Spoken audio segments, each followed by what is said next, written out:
Manny, Yes. introduce yourself to my viewers. This is Gully TV. This is a first that we get a chance to see a journalist, a professional journalist, who's held in high regard in a major city, face to face. I try to think of myself as being held in high regard, but I'm Manny Smith, and I am the president of the Philadelphia Association of Black Journalists. My day job is I'm an assignment editor at NBC 10 News in Philadelphia. We actually have a combined newsroom, so it's an NBC and Telemundo station. But I spend most of my time working with 135 members of the oldest association of journalists of color in the nation. We founded the National Association of Black Journalists, and we do a lot of work here in Philadelphia, not only working with black journalists primarily, but expanding the journalist or the rainbow of color for journalists in this area. How'd you get in this position?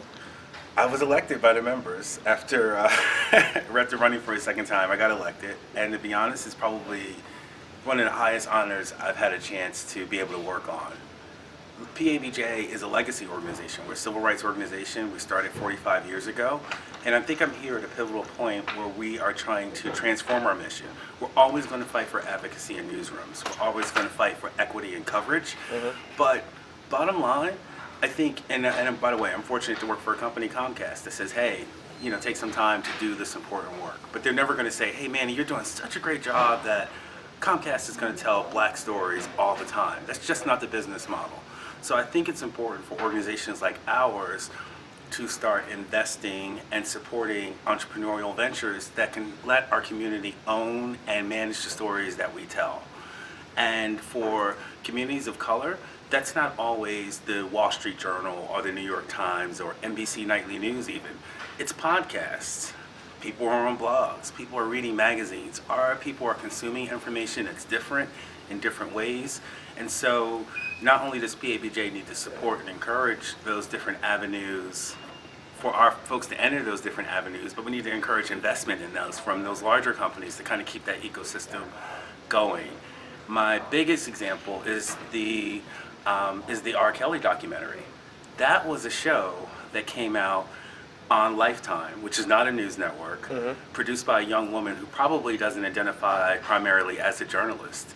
And look at over a holiday weekend, and look at all the change that has happened in black culture since that show. That's news for our community. Communities of color, black communities specifically, know what to do when good information is presented to them. I need to make sure that we make that connection so that more people feel empowered to tell stories, to give quality information, to stick with facts that can help move our culture and community forward. How do you feel R. Kelly's image was projected during the course of these productions that's been put out lately? So I think, I think the R. Kelly situation was, and again, I'm one of those folks too, that when you look at him through a certain lens, you didn't get a chance to see all the peripheral stuff that was going on around it. And really, there was, for her to have an objective view to say, or more people to have an objective view to kind of say, hey, all these things are going on together. Hey, we all see it. We're all bothered about it, and there's been no official way to address it. Let's bring this out with some good factual storytelling and then have a different discussion about how we should react. A couple of weeks ago, when I started here, I got elected in January, we decided, there's a mayoral race coming here in Philadelphia. And so we decided to have each of the mayoral candidates come here to talk to our members of the association. We have a very popular mayor here, Jim Kenney, who I can say for the record has done a decent job as mayor. Okay. However, he came to our meeting. We have about 75 members who attend, and it was just an open Q&A. He was here for more than an hour answering their questions. But really the overarching theme of that meeting was that there were some significant concerns on behalf of many different parts of the African American community about how the community is being served by the city. And now that's become a pivotal role or a pivotal issue in this mayoral race. That would not have happened had it not been for the opportunity of good storytelling, to let people see a different perspective, to ask questions in a different way, and to get factual answers. And so to me, that is the highest calling of journalism that you can do. When you wear the title of journalist, what exactly are your? Give me a brief description of your job detail. being a professional journalist? I think most journalists want to tell the truth. Most journalists care. They care about the communities they cover. They want to ask good questions. They want to see change. I think I think especially in a situation in where we are now, and I was just listening to a podcast, a favorite one, FBI Retired Case File Review, that we are living in an environment where people think they know facts, but these aren't the actual facts that are going on. So people are walking around in assumptions, and to be honest, I can say as an assignment editor who takes a lot of calls, people call and they're angry and they're frustrated because they believe someone has done something, or they think something's being more often committed against them, and that's not fact. That's not truth. So I think the more that we can focus on actually showing people what's really, really happening, to go out and be objective and see a situation, and really just let people know, hey, this is what happened, and now make good decisions based on that. That is what a journalist is. Getting back to the R. Kelly situation, do you think that he was projected correctly? Do you think that whole situation was handled correctly?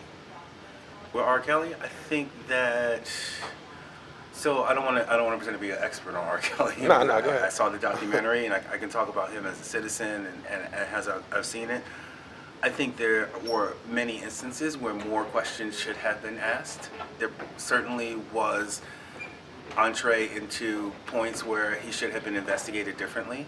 And to me, I think there's more journalism to be done there, because that's why didn't those things happen? And some of that is not going to be, well, there's probably some culpability on some individuals, but some of that is a cultural culpability too. Right. I had a young woman talk to me one time, and just about like sexual abuse cases in black communities.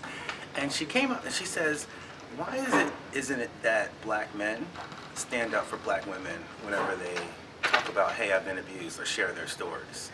The same people who should be protecting us are the people kind of like forcing us to hold back on our stories or make it afraid to tell. And so as a father of 3 girls, that really struck me.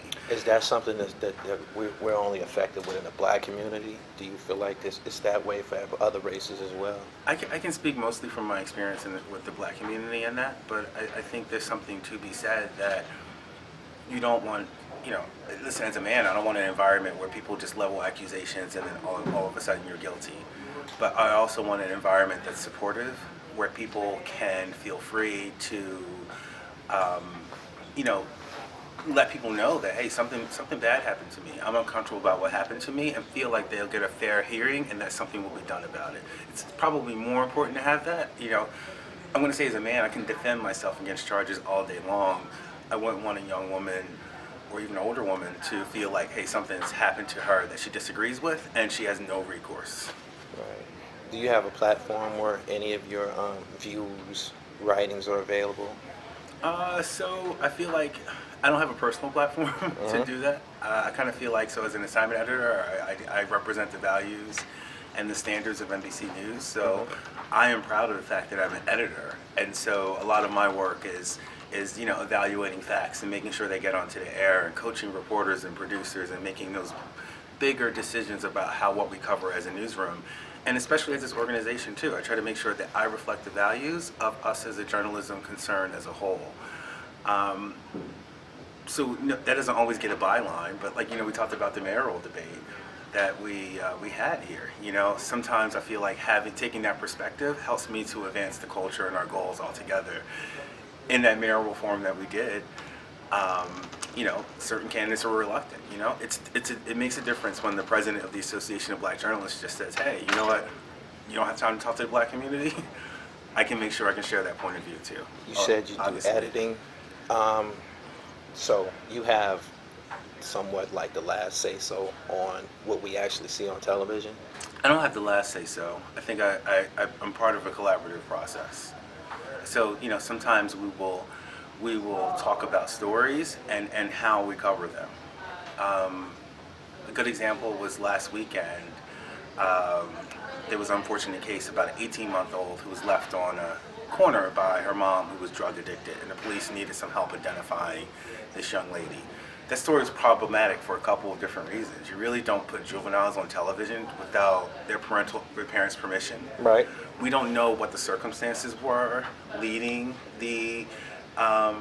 that led the mom to leave that baby on the quarter. Maybe she was running from an abusive father, and maybe us putting on TV could have made that situation worse. Worse. Right.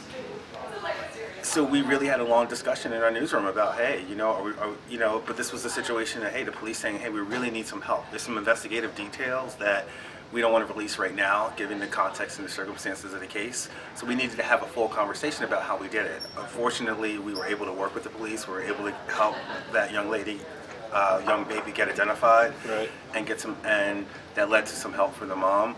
But as an editor, those are the conversations I kind of lead. And I think more than just saying, hey, this is how I feel and this is what the decisions are, it's having a conversation, hearing every viewpoint, and deciding, hey, this is the best course of action based on what we all say.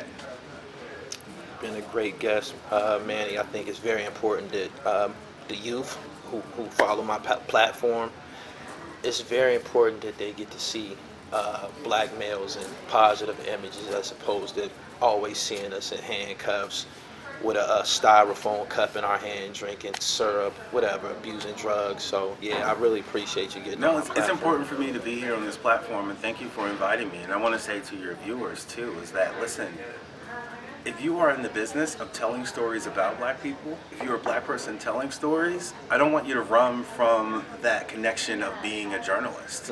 As journalists, we're with you. There's a lot of the same people who are in this organization who have founded it. They care just as much as you do. They're passionate advocates, and probably some of the most radical people you probably have ever met.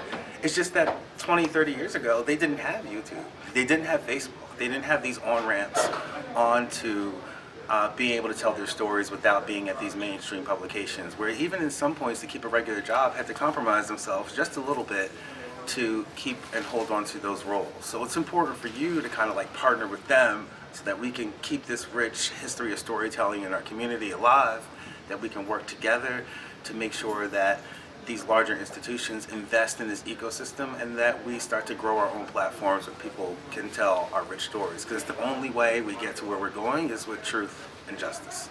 Lastly, I want you to define journalists for me.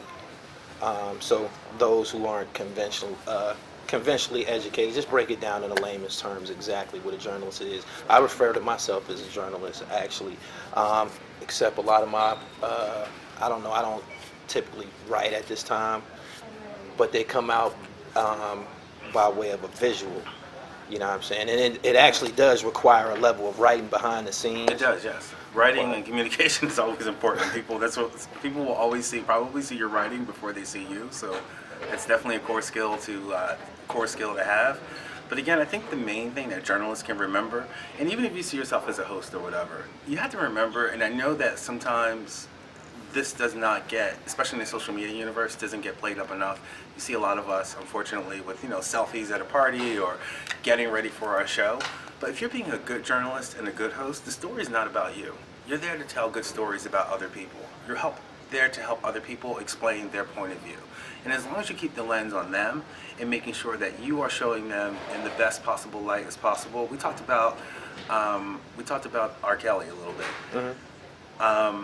And everybody remembers the famous Gayle King interview, Yeah. He got a little crazy in that. But the thing that Gayle did?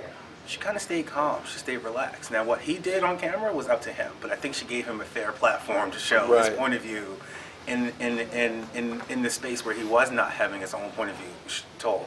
So, again, as a journalist, if you can remember, hey, don't make this about me.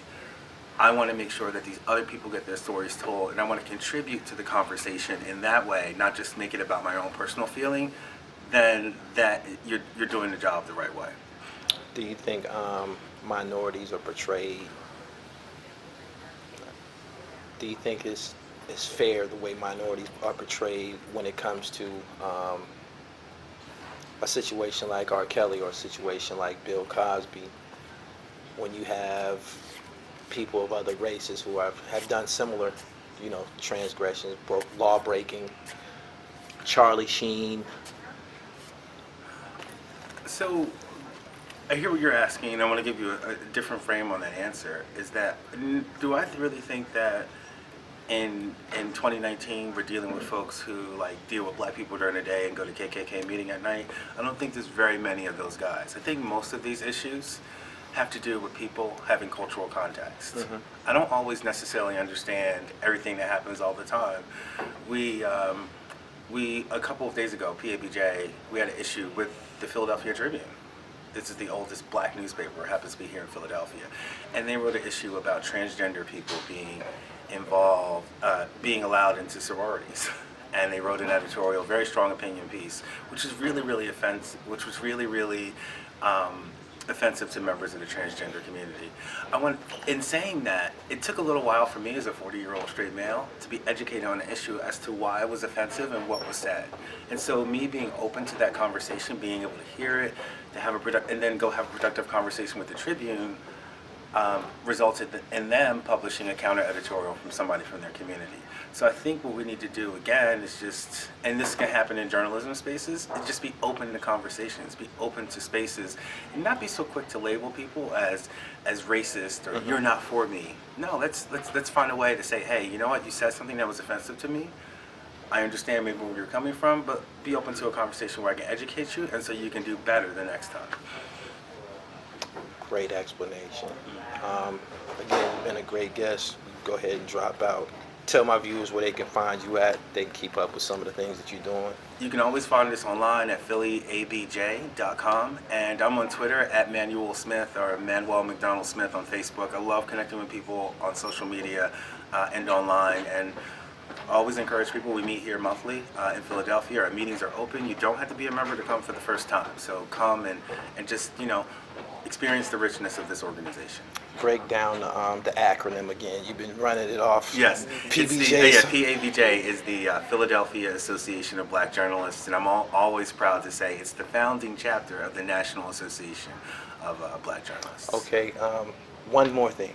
Did you say that the Philadelphia Tribune is the oldest black newspaper? It's the oldest continually operating, I think, black newspaper in the nation. In the United States? Yes, it is, yes. Incredible. And it still has black owners to this day. Incredible. See, I caught that. It's been great, Listen, man. I think, like I said, I made that point to your thing. I think that, again, and listen, I get it that a lot of legacy civil rights organizations haven't done the best job of communicating to younger folks about what we're about. But look back through our history. There's some people who have done some bad things, you know what I mean? So, I think it's important that, not only we reach our hand out to make sure that we communicate how you guys can be involved, but for you to kind of look at that history and say, hey, this is a place where I can get involved. Listen, you can see me as a young man or 40-year-old, man, trying to push the agenda forward. I can use more allies. So wherever you are, look up those places, try to get involved, make your voice heard. Appreciate you. Thank you. Thank you. I'm a motherfucking J. Yeah, I'm talking murder, but it's me. I'm really living everything you see. That's what you say. They love to make a lie out of me. To the day that I expire, I'm a G. I'm a motherfucking J. They would love to make a lie out of Razor. Shoot and catch him out dark with the laser.